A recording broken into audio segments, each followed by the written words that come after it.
Saudamos a todos os amados irmãos, irmãs, presentes e os que nos acompanham também pelas redes sociais e internet. Amém? Nesta hora, nós convidamos os irmãos a abrirem, daqui a pouco a gente ora, a abrirem a palavra do Senhor em Eclesiastes capítulo 4, em continuidade do estudo do livro de Eclesiastes, tá? Eclesiastes capítulo 4, e o objetivo, se Deus permitir, é que nós estudemos, não é, aquilo que o Senhor tem nos falado, o capítulo 4 hoje. Bom, mas para efeito de leitura, nós vamos ler os versículos 1, 2 e 3. Bem? Os 3 primeiros versículos para a nossa abertura, os irmãos. Bom, versículo 1, 2 e 3, pode ser projetado qualquer versão na tela, não tem problema. Elas vão estar semelhantes, apenas com algumas palavras um pouquinho diferentes. Pode colocar corrigida fiel se quiser, Almeida. Bom, capítulo 4 diz assim, eu vou ler na Ara, diz assim: vi ainda todas as opressões que se fazem debaixo do sol. Vi as lágrimas dos que foram oprimidos, sem que ninguém os consolasse. Vi a violência na mão dos opressores, sem que ninguém consolasse os oprimidos. Pelo que tenho por mais felizes os que já morreram, mais do que os que ainda vivem. Porém, mais que uns e outros, tenho por feliz aquele que ainda não nasceu e não viu as más obras que se fazem debaixo do sol. Amém? Vamos orar. Senhor Deus e Pai, nós nesta hora oramos a Ti, pedindo a Tua bênção, a Tua graça, a Tua misericórdia, vinda, Senhor, do Teu altar celestial, do Teu trono, ó Deus, em que a cidade foi arquitetada e feita por nosso Deus. Que o Teu Espírito Santo nos dê toda a assistência, ó Deus, que cada coração aqui presente o Senhor venha falar conosco, para a honra e glória do Teu nome, para a edificação das nossas vidas, pelo poder que há na Tua palavra. Oramos em nome do Senhor Jesus. Amém. Os irmãos podem se assentar.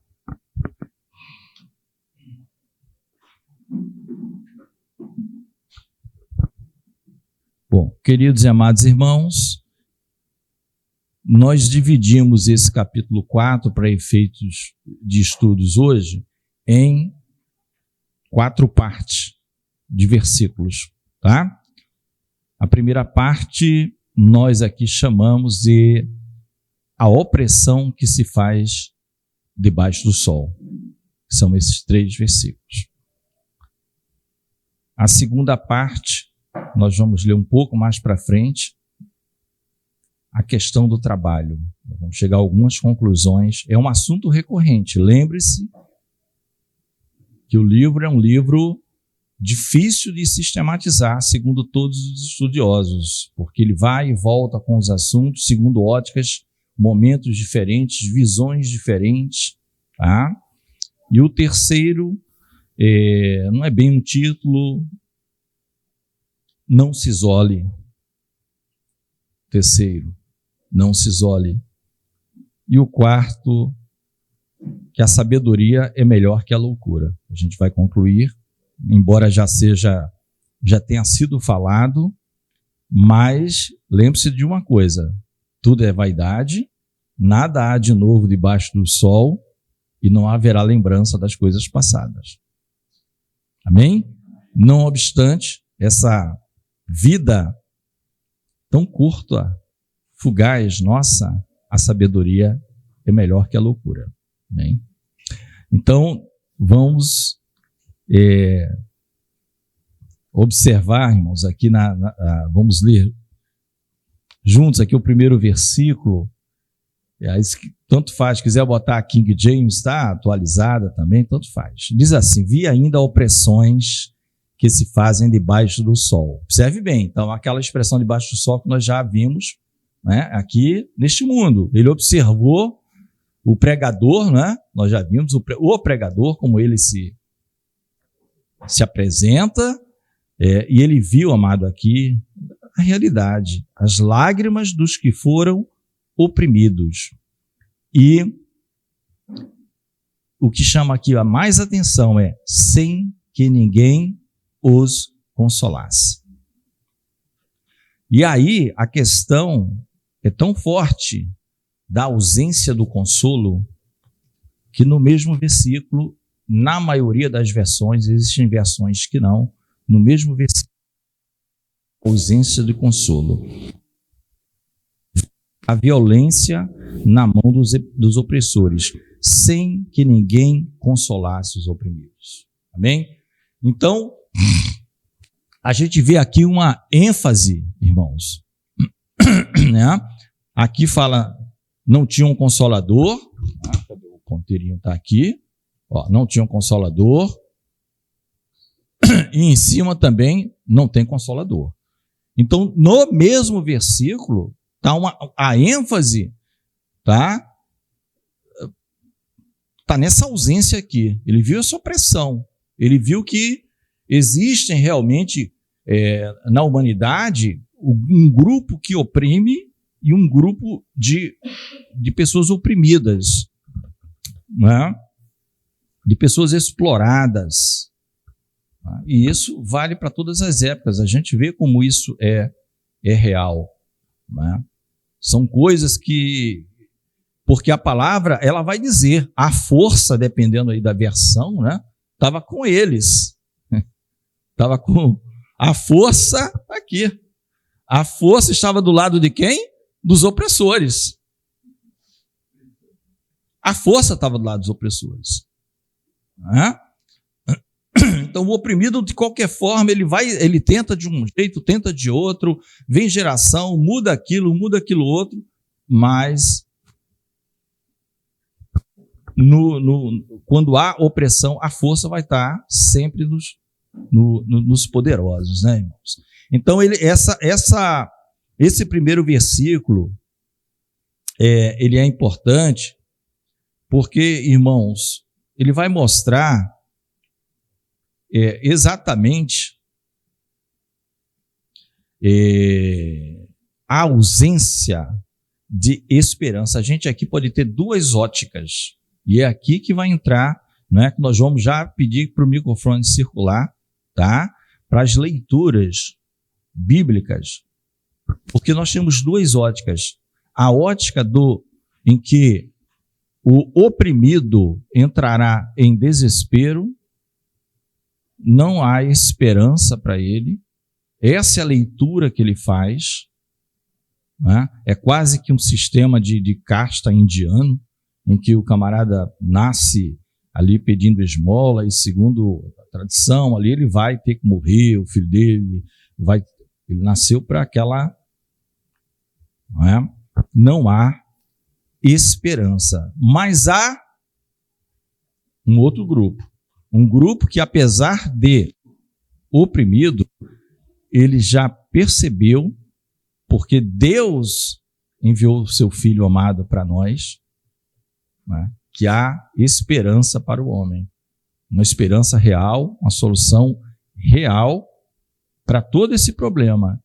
E nesta hora é interessante nós pensarmos da seguinte forma: que bom que a nossa vida é uma névoa. Que bom, porque nós estamos indo para um tempo que nós chamamos de eternidade. E aí eu vou pedir, irmãos, para que, se alguém puder ler Romanos 8:18, um vai ler Romanos 8:18 e outro vai ler Romanos, no mesmo capítulo, 8, 24 e 25.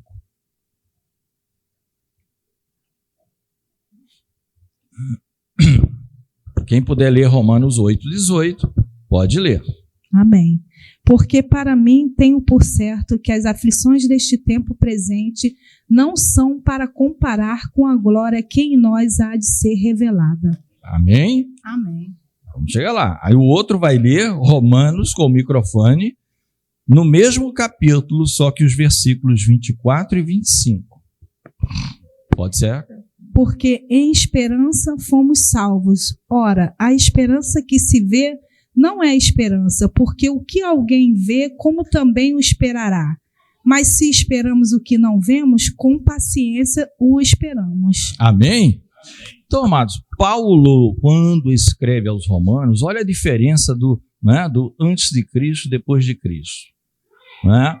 Depois do homem tal, antes dele, pouco importa, as pessoas, mas Cristo não, continua até hoje, calendário, né?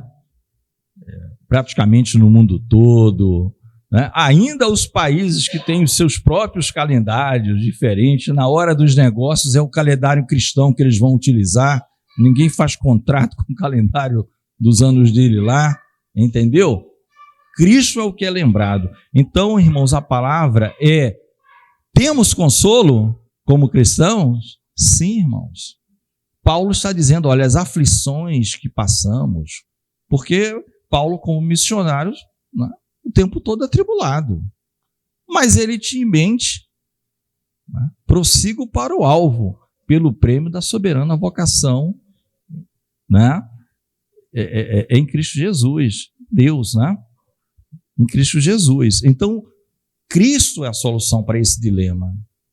Cristo é a solução para esse problema. E o outro, o 24, fala da fé. Lembrei até ontem, o pastor mandou um pequeno videozinho, acho que foi ontem, falava sobre fé daquilo que não vê, né? Você vê exatamente que o 24, 25 vai falar isso.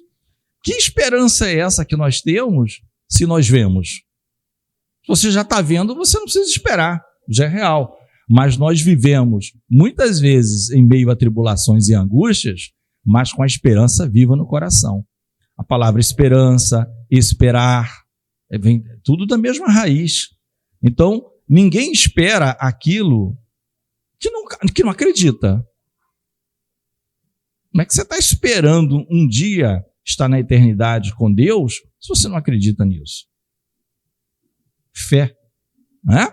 Então, a nossa vida, nós temos esperança. A resposta para essa pergunta. Mas é um problema real? É um problema real. Daí a necessidade de levarmos a palavra de Deus. Porque nós temos esse conforto, mas quantos não têm?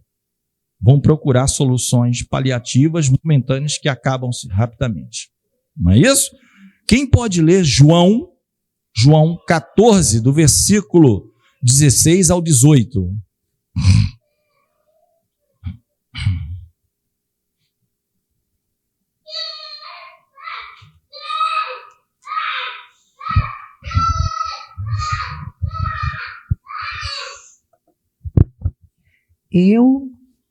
Eu rogarei ao Pai, e ele vos dará outro Consolador, a fim de que esteja para sempre convosco. O Espírito da verdade, que o mundo não pode receber, porque não o vê, nem o conhece. Vós o conheceis, porque ele habita convosco e estará em vós. Amém? Temos Consolador? Amém. Temos Consolador. Olha o que ele viu debaixo do sol, só olhando debaixo do sol.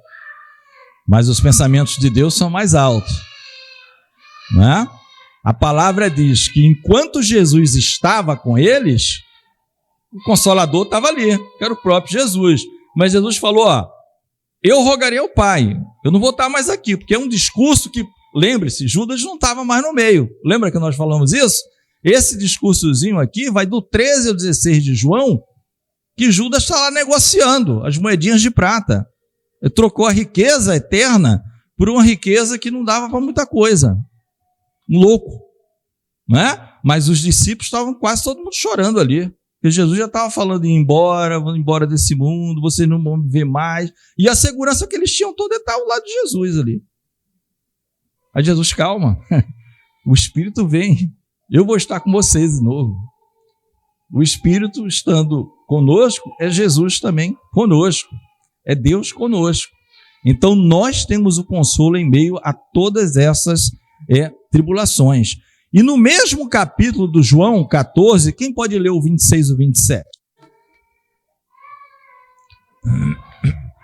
Mas o Consolador, o Espírito Santo, a quem o Pai enviará em meu nome, esse vos ensinará todas as coisas e vos fará lembrar de tudo que vos tenho dito. Deixo-vos a paz, a minha paz vos dou. Não vou-la dou como o mundo dá. Não se turbe o vosso coração, nem se atemorize. Amém? Então Jesus está dizendo, aquilo que Salomão falou vai continuar. Opressores e oprimidos. Mas o que ele falou para a sua igreja? O Espírito que vem, ele não só vai confirmar tudo que eu já falei, como ele vai consolar vocês e mais, vocês terão paz. Você, como assim? Eu estou sendo oprimido e tenho paz? Não vos dou como o mundo a dá. Lembre-se disso, não é a paz do mundo. É a paz que o Senhor Jesus nos dá. Por isso que nós muitas vezes saudamos os irmãos com a paz, porque nós desejamos que a paz de Jesus seja sobre todos. Que é uma paz diferente de todas a paz que o mundo pode dar, pseudo-paz, né? Carreatas e mais não sei o quê, com faixas e a paz e não sei o quê, vamos lutar pela paz. A paz de Jesus, ela habita no coração do homem. Amém? Os versículos seguintes, para a gente concluir, o 2 e o 3, irmãos, só para mostrar que a ênfase não está na questão da morte em si, tá? Que é os versículos 2 e 3, que ele vai dizer, tenho por mais felizes que já morreram, dos que os que ainda vivem, e do que mais do que uns e outros, quem ainda nem sequer nasceu para ver as más obras, tá? Aqui a gente vai passar muito rápido, porque aqui não é nenhuma apologia à morte, não é defesa da morte. O que ele apenas está dizendo é o seguinte, é triste ver tudo isso.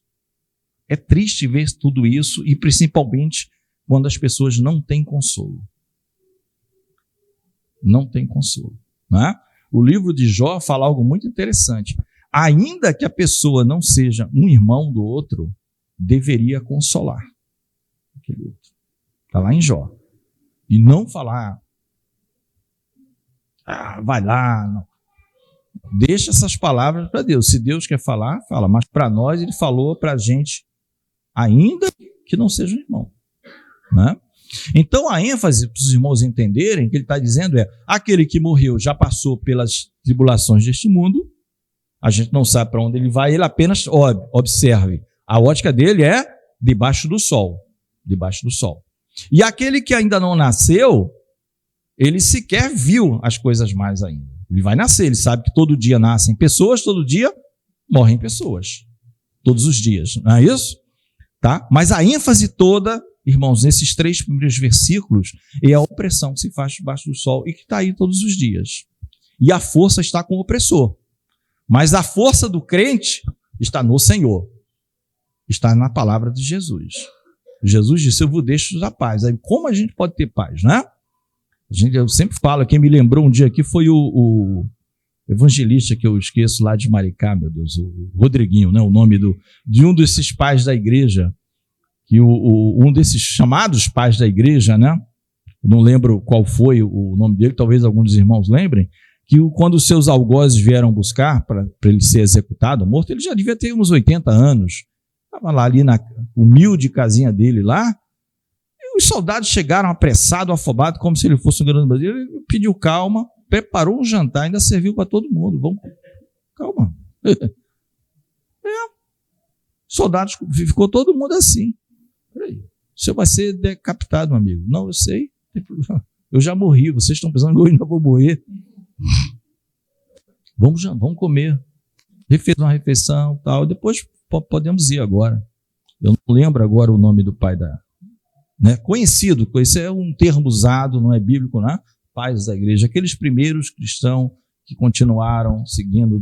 Entre eles mesmo não há consenso, né? Eles eram homens como nós, não são nenhum de deuses. Amém, amados? Então, esses 3 primeiros versículos fala desse ponto. A gente está enfatizando aqui. Tá? Porque alguém pode achar que apologia à morte, eu não quero... Não, mas isso não depende de nós. Nós já vimos que esse negócio do tempo, de morrer, nascer, isso está na mão de Deus, tá? A tristeza nós vemos esse mundo como é e nós sabemos porque ele é assim. Pois não, irmão Hermélio? O senhor fez duas referências aí e eu queria compartilhar.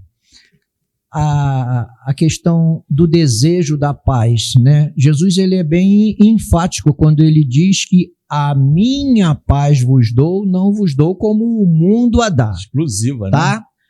E aí a gente costuma ouvir e até receber, por questão até de educação, a gente responde. Mas muita gente diz, irmão, paz. Que paz é essa que está sendo oferecida? Entendeu? E aí essa prática começou realmente quando nós entendemos isso, de que se a paz que nós estamos desejando para a pessoa é realmente a paz do Senhor Jesus que a gente vive, por que não evidenciar o nome do Senhor Jesus? Num filme, inclusive, eu não me lembro o nome agora, mas eu creio que alguns irmãos aqui já viram, que inclusive tem uma máquina do tempo, que um escritor escreve um documento para a faculdade, e aí ele é criticado por um dos professores da bancada, justamente por isso, porque ele, no documento que ele escreveu, estava de uma certa maneira escondendo e eliminando o nome de Jesus. E isso iria repercutir num futuro.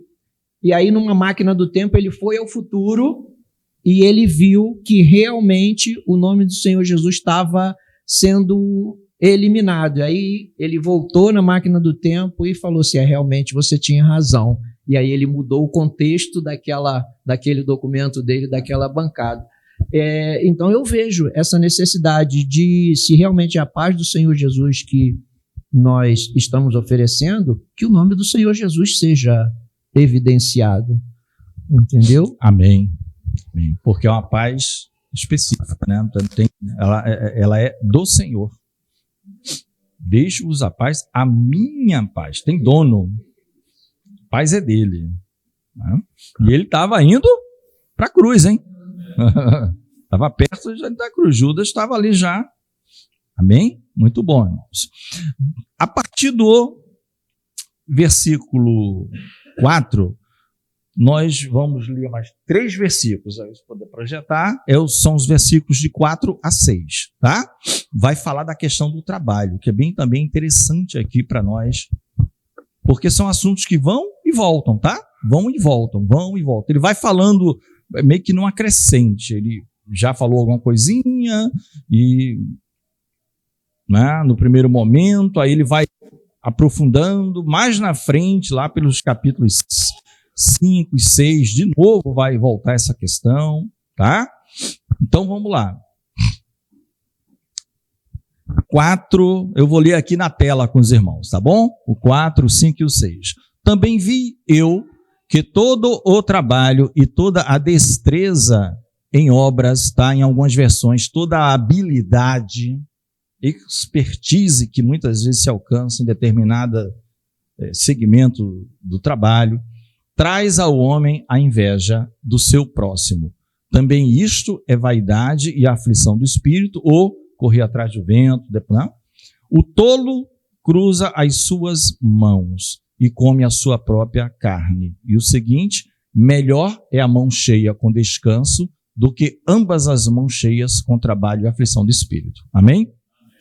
Então, esses 3 versículos, se vocês observarem, não é? Ele fala da questão do trabalho.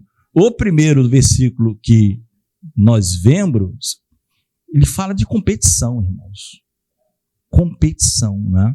E é como uma coisa está interligada à outra. Lembre-se, o poder está com o opressor e não com os oprimidos. Então, muitos de nós, crentes, estamos muitas vezes numa corrida louca de trabalho, mas que muitas vezes não depende de nós. E a gente vai ter que ir aos joelhos e dizer, Senhor, eu preciso não é? Se eu mudar, eu não vou ter como sustentar isso, aquilo, a gente fica sem saída. Mas a saída está no Senhor. Então você vê que todo o trabalho e toda destreza ou habilidade, ela, de uma maneira geral, quando Salomão escreve aqui, ele está vendo o geral debaixo do sol. Existem as exceções? Existem, não é? Existem as exceções. E pessoas que parecem que já nascem diferentes, já no servir a Deus, desde criancinha, você já vê algo diferente, não? O João Batista da vida, essas coisas assim. Jeremias foi chamado muito novinho, embora fosse um sacerdote, não é? Mas o que ele está vendo debaixo do sol é uma tremenda competição. E isso mexe com a massa humana toda. Principalmente hoje em dia, no tempo das grandes corporações. Não é? Cada vez mais um vai descobrindo e quando você vê, você está trabalhando de domingo a domingo. De domingo a domingo. Não é? É uma coisa assim, tudo depende do que eu estou falando. Tudo depende da situação. Isso não quer dizer que o irmão que está fazendo isso não é crente nem é servo. Não, é um momento ali da vida dele, ele vai buscar do Senhor uma saída, sem precipitar, e o Senhor vai dar. Né? Eu conheci um amigo, foi meu chefe, inclusive. Ele era de uma empresa internacional de auditoria, esses auditores externos, essas grandes multinacionais, né? Eles trabalham muito. E ele chegou ao nível de ser um dos diretores locais. Ele é casado com 2 filhos. Ele não era crente, mas uma coisa ele viu. A minha mulher trabalha num emprego público. Eu estou nesse negócio, ganho muito dinheiro, mas ele era domingo a domingo. Viajava, notebook, do hotel e muito dinheiro. Ele começou a estudar para o concurso, passou, começou a ganhar talvez 20% ou 30% do que ele ganhava, olhe lá, mas juntando com a esposa, estava muito bem. Então, assim até hoje, foi uma opção de vida. Não crente, mas agiu com sabedoria, do que aquele estilo de vida que o deixaria provavelmente doente. Isso mexe no corpo humano, na mente, em tudo. O Hermélio quer falar. As coisas vão acontecendo tão sutilmente que a gente se vê envolvido. Há algum tempo atrás, era respeitado feriado, domingo principalmente, que vamos dizer assim, o contexto de vida do ser humano, ele quase que parava. Por quê? Porque lojas fechadas, tudo fechado, não se trabalhava, porque era feriado, então as pessoas aproveitavam para descansar. E a coisa foi evoluindo, foi acontecendo. Hoje, o que nós vemos? Shoppings funcionando no domingo, abre 10 horas, mas as outras lojas já estão abertas do lado de fora. Supermercado, não existe mais feriado, não existe mais dia do comércio, não existe mais domingo. E isso quando não, alguns que já divulgam lá em letras garrafais, funcionamento 24 horas por dia. E o ser humano está envolvido de uma tal maneira, porque eu preciso trabalhar, que bom que há, aí vê isso com bons olhos, que bom que há essa oferta. Agora o mercado vai funcionar 24 horas, então vai ter mais oportunidade de emprego, eu vou poder trabalhar. E aí vê uma coisa que está prejudicando a sua saúde, a sua vida, mas com bons olhos. Por quê? Porque foi envolvido de uma tal maneira, levando ele a concordar sem reclamar daquilo que está acontecendo. Existem, exatamente. Como eu falei, esse envolvimento nem sempre nós captamos, nem sempre percebemos, e tudo tem períodos na vida.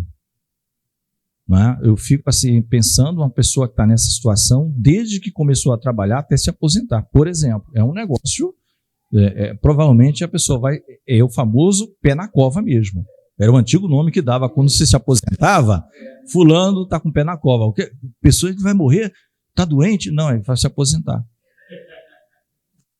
O pastor pegou essa expressão, era assim. Por quê? Porque o camarada trabalhou tanto, meu Deus, que quando ele não passava 2 anos depois da aposentadoria, ele falecia. Pode ter certeza. Era só colocar o pijama e esperar. Era o famoso pé na cova. Ficou o apelido de tanto que isso acontecia. Então a pessoa entrou num envolvimento que ela não tinha nem tempo, né, para Deus. Aí, amados, mas o mesmo versículo, o mesmo conjunto de versículos dá a solução que nós sempre falamos. O contentamento, a moderação e a sobriedade. Mas isso tudo vem depois de Cristo. Cristo começa a nos libertar. Diz, olha, buscar primeiro o reino, as demais coisas serão acrescentadas, né? Ou, no caso, as demais coisas ali que ele estava falando era principalmente o básico, o sustento, o vestir, o comer. Né? Então, o 5, se quiser, o 5 e o 6. Olha o 5 aqui que diz, só para a gente ver. Voltar para o 5, Igor. Volta só um, por gentileza. O 5 vai falar daquele que olha, poxa, essa situação, não vou fazer nada então, espera a morte. O tolo cruza a mão e vai comer da própria carne, né? Claro que é um poema. É como se ele, por não trabalhar, o sistema está na opressão. Né? Existe quem interprete esse versículo de uma maneira muito exótica, muito, né? Muito diferente. Eu já vi intérprete interpretando esse versículo como sendo o opressor que vive na ociosidade e é tão grande que até dele mesmo ele... Mas eu achei muito estranhíssimo essa. É um ou outro, mas grande nome, um ou outro. A grande maioria fala exatamente do contraste. Esse não quer fazer nada, em função do que o sábio já falou lá em cima. Porém, o outro, olha o outro. Pode passar para o 6? Pode passar para o 6, Igor? Para o número 6, versículo 6. Olha, aí vem a solução, amados, para todo esse problema. Qual é a solução? Uma mão cheia do que ambas as mãos cheias com aflição de espírito. Entendeu? Não confundir com algo que nós vamos aprender mais para frente, dentro do próprio livro de Eclesiastes, que eu não vou assim antecipar o significado, que é o próprio pregador vai dizendo, ó, tudo que tiver a mão para você fazer, faz com todas as tuas forças. Isso não quer dizer que você vai... Tá? Então é o que ele está dizendo, olha, o tolo, um extremo, o tolo cruza a mão. Sempre vai ter alguém para dar uma esmola aqui, vai trazer alguém que vai parar aqui, fazer a boa ação do dia, né? Porque tem gente que acha que vai ser salvo por isso, por fazer a boa ação do dia. Você vai ver inúmeros, eu já vi várias vezes, pessoas assim, param um carro perto de alguns mendigos, do nada desce, dá 2 quentinhas e vai embora. Sem conhecer. Então, uma nobre... Ok, mas você não sabe da situação. Aquilo ali é mais para uma justificativa própria da pessoa. Para ela se sentir bem de alguma forma. Não, o céu está olhando aí, o poderoso, né? As boas energias estão vendo, fiz a minha boa ação hoje. Ela não faz porque é boa obra, por ter crido em Jesus Cristo antes e Deus preparou de antemão, como está lá em Efésios. Tá? A solução está aqui, irmãos, para tudo na vida, o equilíbrio, né? O equilíbrio e o contentamento. Aí nós vamos abrir a Bíblia, mais uma vez, Hebreus 13, 5 e 6. Um irmão vai ler, né? Aí já é o quê? A nova aliança. Aqui em Eclesiastes, existem as profecias acerca de Cristo, em que os escritores muitas vezes nem estão sabendo, estão escrevendo ali o seu momento e Deus está usando como instrumento, na verdade, do seu grande projeto de salvação. Hebreus 13, 5 e 6. Amém. Sejam vossos costumes sem avareza, contentando-vos com o que tendes, porque ele disse, não te deixarei, nem te desampararei. E assim, com confiança, ousemos dizer, o Senhor é o meu ajudador, e não temerei. O que me possa fazer o homem. Amém? Então, aqui está mostrando para nós cristãos que nós temos em quem confiar. O homem que tem fé. O Senhor é o meu ajudador. Não é que nós vamos deixar de trabalhar. Por quê? Porque é o tolo. O tolo cruza as mãos, ele vai acabar comendo, eu tenho que tirar um pedaço do dedo, porque senão eu vou morrer de fome, vou comer a carne do dedo, daqui a pouco ele não tem mais nada. Não é isso. Mas se você tem uma mão cheia, e bem, e com alegria, é melhor do que duas e com aflição do espírito. Isso está em Provérbios, né? Ele vai dizer, a casa onde tem um boi cevado, um outro, mas com todo mundo brigando um outro, cada um engolindo o outro, é melhor o lugar com um pouquinho, todo mundo feliz, se abraçando e com grande alegria e com o Senhor abençoando. Né? Ele não está fazendo apologia, cuidado, à pobreza. Não, temos que fazer voto de pobreza, como algumas religiões. Não é isso. Não é isso. Mas o Senhor, ele está dizendo, o Senhor ele não te abandonará. Né? Fui moço e hoje sou velho. Mas nunca vi o justo nem a sua descendência a mendigar o pão. Olha o verbo, mendigar. Mendigar não é ser pobre, é uma coisa ainda pior. Né? É o Salmo 37, Davi ali orando. Né? É uma inserção que ele faz, um tema diferente. Parece que para e inclui aquilo ali. E o outro trecho, 1 Timóteo 6, de 6 a 9. 1 Timóteo 6, de 6 a 9. Quem quiser ler, tá? Para ver essa questão do trabalho.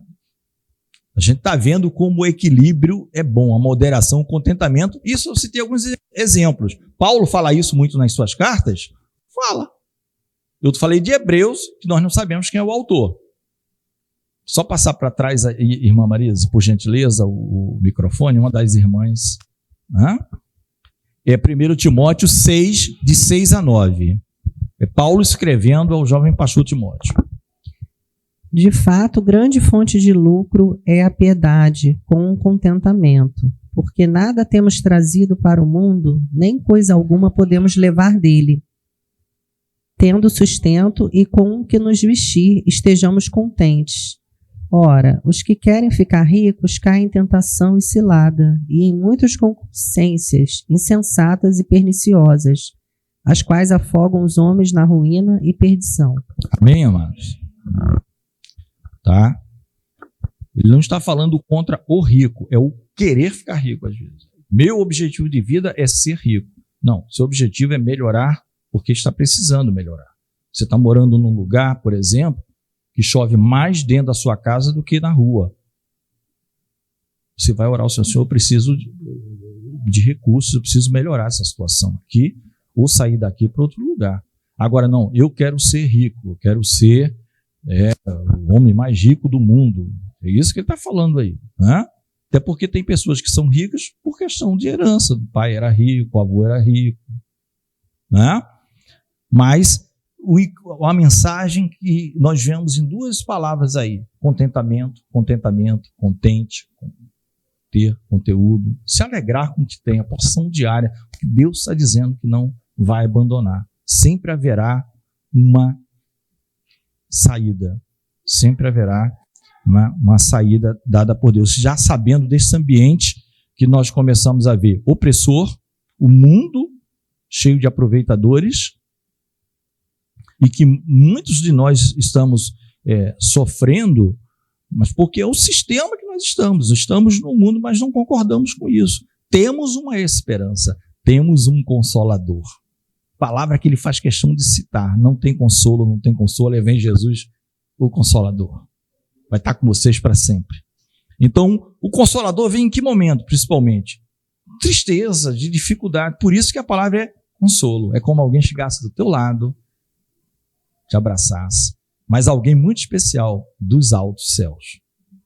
Dos altos céus, né? O próprio Deus. Não é nenhum homem. O consolo do humano não vai resolver nessa hora. Só o Senhor, né? Então, o Senhor, né, a vida com piedade. É interessante, piedade, a palavra piedade, de uma maneira geral, ela é um pouco mal interpretada ou visualizada mentalmente, não por todos, né? A gente sabe aqui, os pastores amados sabem, mas às vezes piedade tem a conotação para muitas pessoas como uma pessoa que tem aquele rostinho. Imagina um quadro né? O cabelinho branquinho, aquele rostinho assim, o santo homem de Deus, piedoso. Não. O piedoso, amados, é a vida de relacionamento com Deus. Se você for estudar a etimologia da palavra, vem do latim pietas ou pietas, talvez todo esse relacionamento é uma vida que Paulo manda Timóteo seguir. Ensina, exorta, ora, salva pessoas, salva você mesmo. Isso é piedade. Entendeu? Viva com contentamento. Isso aí dá grande lucro. Aonde? No céu. Você está acumulando tesouro no céu, não na terra. Não acumuleis tesouro na terra. Pois Jesus falou, não acumuleis tesouro na terra. Acumuleis tesouro no céu. Né? Então, a piedade não é questão de aparência. Tá? Piedade, ela é... Por isso que o Senhor chamava muito lá aqueles fariseus, muitos deles de hipócritas, porque não era em si o ato que ele estava fazendo, era o que estava dentro do coração deles. Por isso que era sepulcro caiado. Eles eram muito bonitos e formais por fora, mas era algo quase assim. Eu combinando com Hermélio, faz de conta que eu sou um fariseu. Hermélio, fica na esquina, tem um mendigo ali. Vê quem está vindo ali na rua. Quando tiver um grupo bom, umas 10, 15 pessoas, me faz um toque com a mão, que é a hora que eu vou dar a esmola. Por quê? Para o pessoal ver.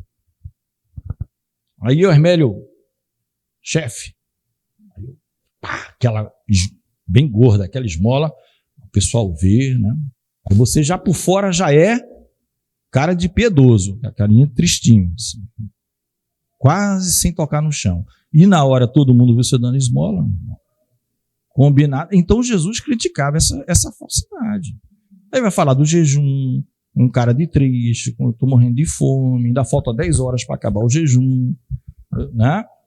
Contou a todo mundo, esse tipo de coisa. Então, piedade não é da aparência, mas a piedade é a vida que nós levamos de relacionamento com Deus. Ler Bíblia é piedade, estudar Bíblia é piedade, louvar é piedade, orar é piedade. Amém? Ajudar o próximo é piedade, está tudo vida pietas, tá? Depois, amados, você vê dentro de um capítulo quantas divisões mais interconectadas estão, tá? Nós vamos, aí esse é um pouco maior, do 7 ao 12, que eu coloquei assim um mini título, não se escolhe, que nós já sabemos, não é? Que nós já sabemos, a gente cita sempre aquele versículo de Provérbios 18:1, que é aquele que vive isolado se insurge contra a verdadeira sabedoria. Depois nós vamos ler ele e projetar aqui com calma. Mas vamos ler aqui do 7 ao 12, até porque o 7 não tem nada para comentar. O 7 é apenas um versículo, vai dizer assim, então, ou seja, depois que eu já falei um pouco disso aqui, o pregador está dizendo, considerei outra vaidade debaixo do sol.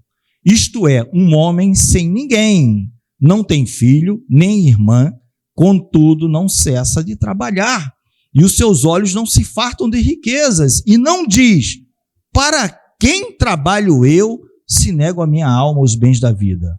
Também isto é vaidade e enfadonho trabalho. Melhor é serem 2 do que 1, porque tem melhor paga do seu trabalho. Porque se caírem, um levanta o companheiro. Ai, porém, do que estiver só, pois caindo não haverá quem o levante. Também se 2 dormirem juntos, eles se aquentarão, mas um só, como se aquentará? Se alguém quiser prevalecer contra um, os 2 lhe resistirão. O cordão de 3 dobras não se rebenta com facilidade. Amém? Então, o 7, não vou nem entrar, porque o 7 é um versículo que diz assim, considerei outra vaidade. Mas é o 8. O 8 é importante, né? Por quê? Porque o 8, irmãos, fala de pessoas, coisas que ele viu. Ele está dizendo, eu vi pessoas, e eu conheci uma pessoa assim, sozinha. Ele não parava de trabalhar. Até férias ele pedia para não tirar. Mas, aquela coisa, nunca ninguém perguntou, nem teve ousadia, por que você age assim? Né? Não tem nada a ver com a vida dele, porque ele era um excelente profissional, uma pessoa... Se ele tinha algum problema no passado, alguma coisa que... Porque, amados, existe uma palavra que acontece com todos nós, e a gente nem percebe, chama-se fuga. E se quiser completar, é fuga da realidade. É algo automático, defensivo da mente humana. Às vezes a gente fica mais horas no trabalho e a gente não sabe que aquilo ali, na verdade, como está dando um pouco de prazer naquele momento, você foge, você não quer os enfrentamentos. Mas você viu como Jesus era? Jesus começa e era de quase 30 anos, diz Lucas, quando ele começou o seu ministério. Meu amado, não teve férias, não. No sentido de enfrentar o que tinha que enfrentar e fazer a vontade do Pai, que já estava acertado com ele na eternidade, até morrer a morte de cruz. Aí a gente fala, poxa, mas aí todo mundo tem que ser igual a Jesus. De fato, não tem como. Nós falhamos muitas vezes. Quantas vezes nós só percebemos que determinadas coisas que nós buscamos era uma fuga e a gente nem sabia. Só com a velhice, com os cabelos brancos, a gente começou a entender que aquele tempo todo que se tomou, que me levou nada a lugar nenhum, era uma fuga. Era uma maneira, talvez, de jogar o PlayStation, o meu brinquedo, né? Uma infantilidade, uma criancice na fé, ao invés de enfrentar com sabedoria, pedir a Deus as adversidades. Tá? Então, esse homem aqui, ele não existe só na Bíblia, ele existe no mundo real. Não tem herdeiros, não tem ninguém, tem uma riqueza enorme, não tem para que deixar. Não tem para quem deixar. E ele só trabalha, e aí vem o detalhe, ele nunca nem se perguntou, vem cá, para quem eu trabalho?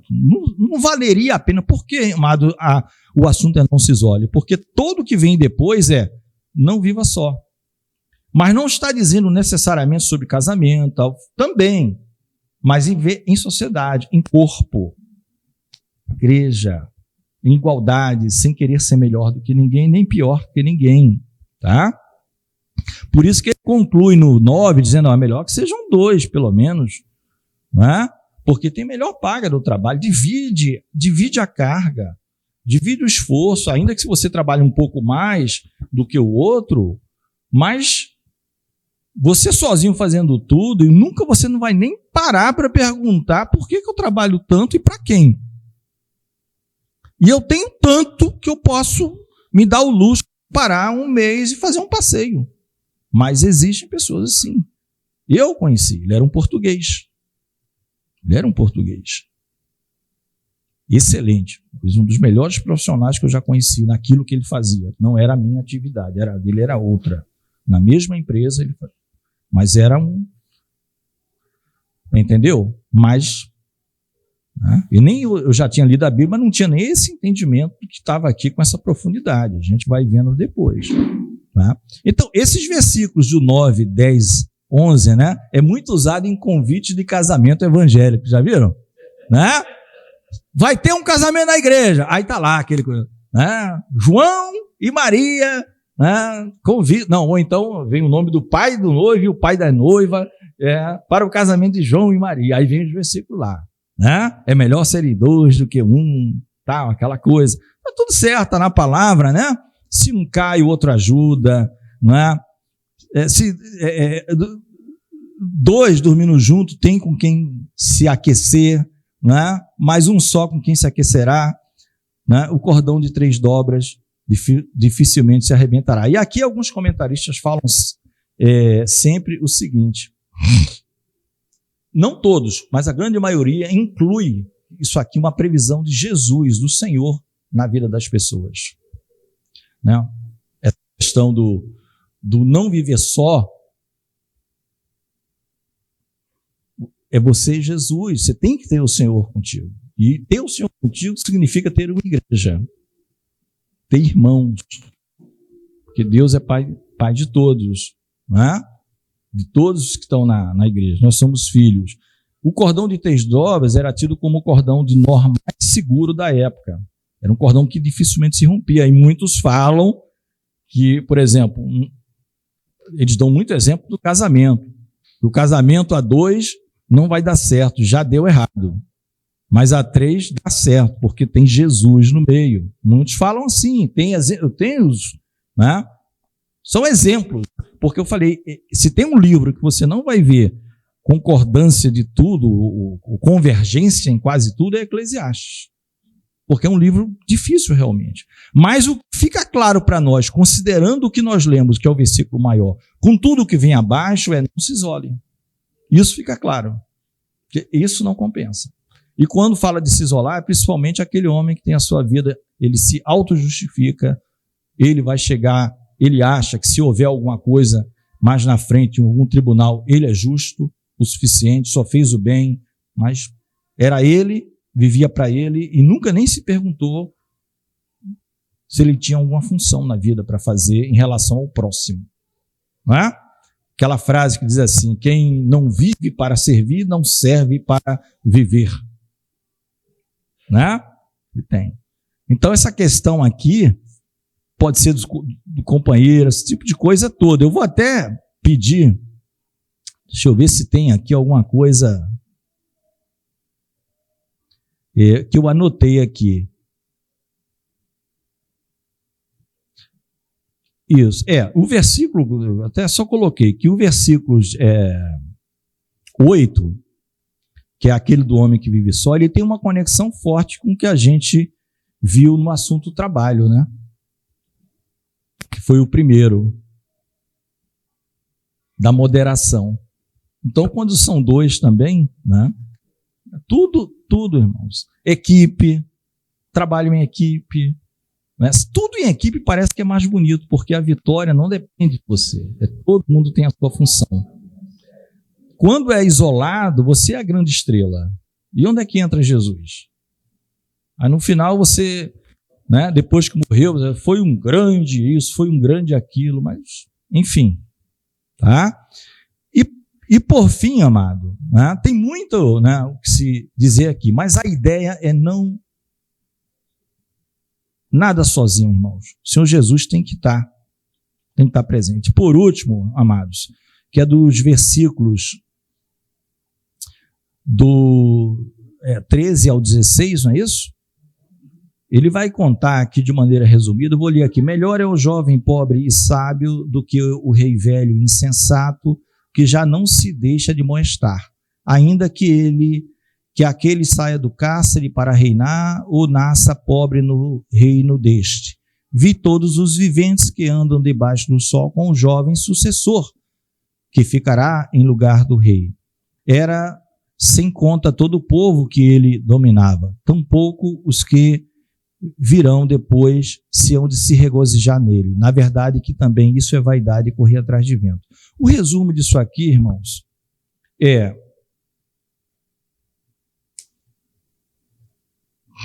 muita gente fala que é do próprio Salomão, ele falando dele mesmo. Ele foi um tolo na velhice.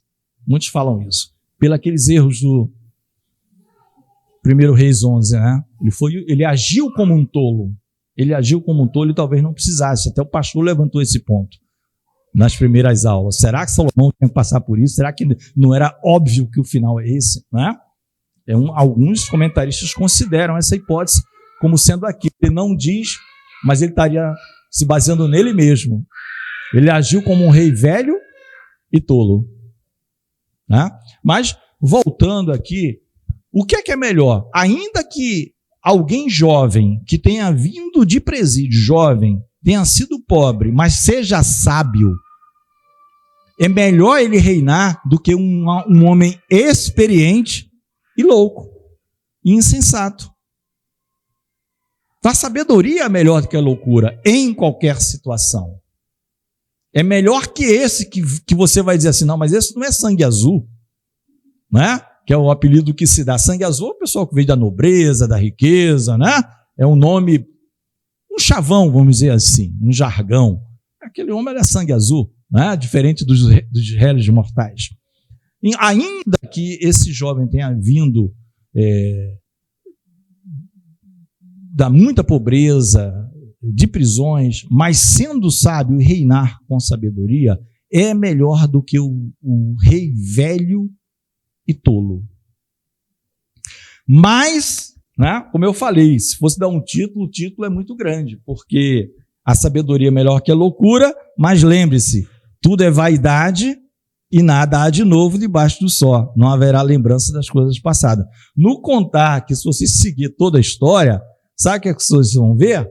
Enquanto aquele garoto lá estava reinando, todo mundo, e ele diz, muita gente debaixo dele, estava todo mundo se beneficiando. Mas chegou um dia que também ele ficou velho. E as gerações mudaram. Sabe o que é que os homens vão dizer? Esse governo está muito chato, vamos mudar. Ninguém se lembra da sabedoria do jovem. Ninguém se lembra. O final, se você observar, o final é esse. O final é esse. Ninguém se lembra. Isso é um problema do homem chamado inquietude do homem. O homem é uma verdadeira mosca errante. Já viu aquela mosca de padaria? Está aqui, voa, vai não sei aonde, vai para cima do pão, dá em cima de você sai. Parece um homem que nada satisfaz, não tem um lugar onde ele pouse. Ninguém parou para olhar que tinha um rei insensato, entrou colocou tudo em ordem, mas chegou a nova geração e disse, não vamos mudar, esse negócio está muito chato. A mesmice da vida. E não tem nada novo debaixo do sol. Você vai achar assim, é um absurdo. Isso já aconteceu no passado, acontece no presente, vai acontecer no futuro, dependendo se nós tivermos ainda, né, algum futuro. A inquietude do homem, amados, é causada pelo vazio da alma. Essa é a grande verdade. O homem sem Jesus, ele fica buscando milhões de alternativas. O homem sem Jesus, ele não tem descanso para a sua alma. Só o Senhor Jesus preenche a nossa alma. Né? Por isso que nós, como crentes, como servos de Deus de verdade, nós temos altos, temos baixos, mas nós não podemos largar do Senhor Jesus. É porque não tem outra solução. É Ele. Ele foi a providência de Deus para nós. Ele é o Cordeiro de Deus que tira o pecado do mundo. É no nome dele que a gente começa um culto. É no nome dele que a gente termina um culto público, porque o culto nunca para. O culto é direto. Entende? A nossa vida tem que estar assim, vivendo, pedindo em nome dele. E é por isso que muitas das vezes o Senhor tem abençoado, a gente não sabe como, tem sustentado, tem guardado dessa violência. É porque é em nome do Senhor Jesus. Então essa inquietação, que é se eu não me engano, é o Jó 14. Quem pode ler Jó 14, 1? Nós já até falamos disso. Quem pode ler Jó 14, 1? Para a gente terminar, né? Jó 14, 1. Nós vamos ler 3 versículos e terminar. Para dizer que nós não temos mais razão para essa inquietude toda. Pode ler? Eu acho que é esse. Se não for, a gente procura. O homem nascido da mulher é de poucos dias e farto de inquietação. Viu? Além de ser de poucos dias, ele não é inquieto, irrequieto, como você quiser. Nada assim, sabe? Enquanto Jesus, a gente vê nas parábolas do reino, vai ali no final, chegando o quê? Tesouro escondido. Larga tudo, fica só com aquilo. Pérola de grande valor, sou um grande negociante. Quando eu achei essa pérola, se desfaz de tudo, fica só com ela até morrer, porque ela basta, ela é suficiente. Vamos ficar de pé e ver 2 Coríntios 5,17. 2 Coríntios 5,17 e Romanos 6,4. Cada um vai abrir num lugar e ler para a gente terminar. 2 Coríntios 5,17 e Romanos 6,4. 2 Coríntios 5,17. Assim que se alguém está em Cristo, nova criatura é. As coisas velhas já passaram, eis que tudo se fez novo. Amém? Amém. A própria palavra por si só diz, nós somos nova criação, a gente não é mais esse homem natural. Romanos 6,4.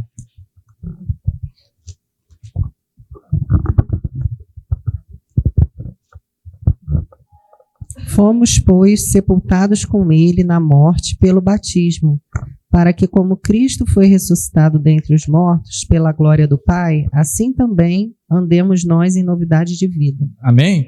Então existia uma forma passada de se viver, uma forma de muito medo, que o próprio Hebreus diz, ele se aproveitava do desconhecido, da morte, e tocava terror sobre os homens. Mas Cristo aniquilou tudo isso e deu paz para nós. A gente sabe para onde estamos indo, né? Então muda, a gente vai ter que buscar em Deus novidade de vida, uma nova forma de vida, porque Deus está proporcionando isso para a gente em Cristo. Em Cristo nós podemos passar por todas as coisas.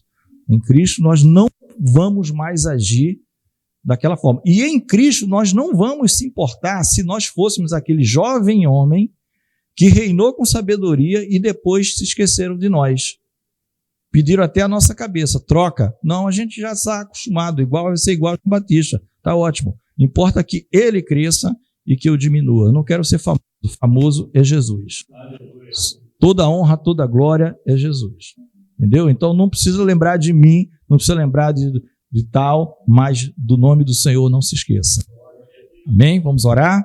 Senhor Deus e Pai, nós glorificamos e bendizemos o teu santo nome por este período de escola bíblica dominical, ó Deus, na tua presença, pela tua assistência, Senhor, por tudo que tu tens feito em nossas vidas, aos nossos corações, pelo que farás, ó Deus, ainda na ministração da santa palavra tua, da santa ceia, ó Deus, e todos atos teus a serem praticados.